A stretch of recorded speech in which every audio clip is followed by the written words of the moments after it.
Introdução. Este livro deve ser interpretado à luz de seu contexto histórico. Num ato de coragem, seu autor quis contar histórias que curassem os corações no mundo que perdera a sanidade. Em 1942, apenas 24 anos depois do fim de uma guerra brutal que dizimara uma geração inteira de jovens, a Grã-Bretanha via-se de novo envolvida numa guerra. Dessa vez, quem sofria mais eram seus cidadãos comuns. Na medida em que a pequena nação insular era bombardeada todas as noites por 400 aviões, na blitz de triste lembrança que mudou a face da guerra, transformando civis em alvos e suas cidades em frontes de batalha. Ainda rapaz, C.S. Lewis serviu nas pavorosas trincheiras da Primeira Guerra Mundial e, em 1940, quando as bombas começaram a cair sobre a Inglaterra, se alistou como oficial da vigilância antiaérea e passou a dar palestras para os soldados da Royal Air Force, homens que sabiam, com quase toda a certeza, que seriam dados como mortos ou desaparecidos depois de apenas 3 missões de bombardeio. A situação deles incitou Lewis a falar sobre os problemas do sofrimento, da dor e do mal. Estes trabalhos resultaram no convite da BBC para que ele fizesse uma série de programas de rádio sobre a fé cristã, ministradas de 1942 a 1944. Estas conferências radiofônicas foram mais tarde reunidas no livro que conhecemos hoje como Cristianismo Puro e Simples. Este livro, portanto, não é feito de especulações filosóficas acadêmicas, e, isto sim, um trabalho de literatura oral dirigido a um povo em guerra. Quão insólito devia ser ligar o rádio que a toda hora dava notícias de mortes e de uma destruição indescritível e ouvir um homem falar, de forma inteligente, bem-humorada e profunda, sobre o comportamento digno e humano, sobre a conduta leal e sobre a importância da distinção entre o certo e o errado. Chamado pela BBC para explicar aos seus conterrâneos no que os cristãos acreditavam, C.S. Lewis lançou-se à tarefa como se ela fosse a coisa mais fácil do mundo, mas também a mais importante. Mal podemos imaginar o efeito que as metáforas utilizadas no livro tiveram sobre os ouvintes na época. A imagem do mundo como um território ocupado pelo inimigo, invadido por forças malignas que destroem tudo o que é bom, ainda hoje desperta fortes associações. Nossos conceitos de modernidade e de progresso, bem como todos os avanços tecnológicos, não bastaram para dar fim às guerras. O fato de termos declarado obsoleta a noção de pecado não diminuiu o sofrimento humano. E as respostas fáceis colocar a culpa na tecnologia ou, por que não, nas religiões do mundo não resolveram o problema. O problema, C.S. Lewis insistia, somos nós. A geração ímpia e perversa da qual falavam milhares de anos atrás os salmistas e os profetas é também a nossa, sempre que nos submetemos a males sistêmicos e individuais como se não tivéssemos outra alternativa. C.S. Lewis, que certa vez foi descrito por um amigo como um homem apaixonado pela imaginação, acreditava que a aceitação complacente do status quo era muito mais do que uma fraqueza inócua. Em Cristianismo Puro e Simples, não menos do que em suas obras de fantasia, como as Crônicas de Nárnia ou os romances de ficção científica, Lewis deixa escapar sua crença profunda no poder que a imaginação humana tem de revelar a verdade oculta a respeito de nossa condição e de nos trazer esperança. O caminho mais longo é o mais curto para chegar em casa, tal é a lógica tanto das fábulas quanto da fé. Falando unicamente com a autoridade da experiência de leigo e ex-ateu, C.S. Lewis disse aos ouvintes na rádio que o motivo pelo qual fora selecionado para a missão de explicar o cristianismo para a nova geração era o de não ser ele um especialista no assunto, mas antes um amador e um iniciante, não uma mão calejada. Confidenciou amigos que aceitara a tarefa porque acreditava que a Inglaterra,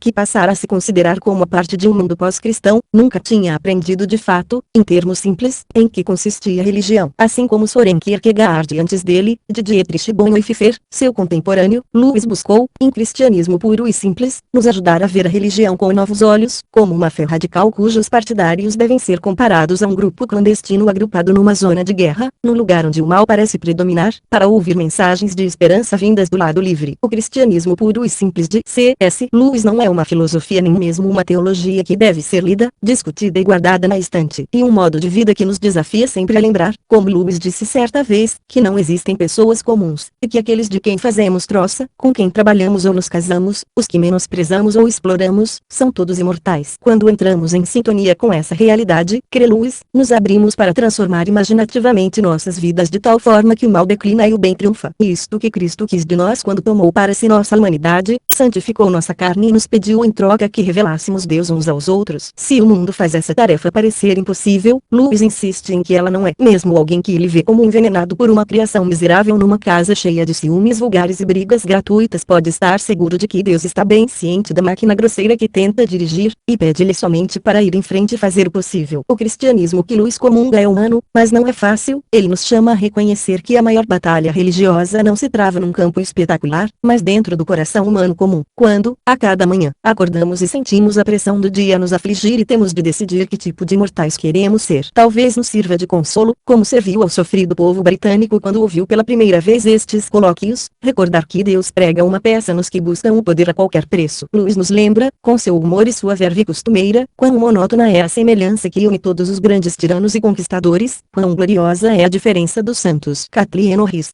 O canal Livro Falado tem o propósito de oferecer boa literatura em forma de áudio aos deficientes visuais. Ajude este projeto se inscrevendo no canal, curtindo o vídeo e compartilhando com os seus amigos. Caso esteja gostando do livro, você pode adquiri-lo pelo link na descrição. Comprando pelo nosso link você ajuda o canal com uma pequena comissão sem que nada seja acrescentado ao valor da sua compra. Muito obrigado e nos vemos no próximo capítulo.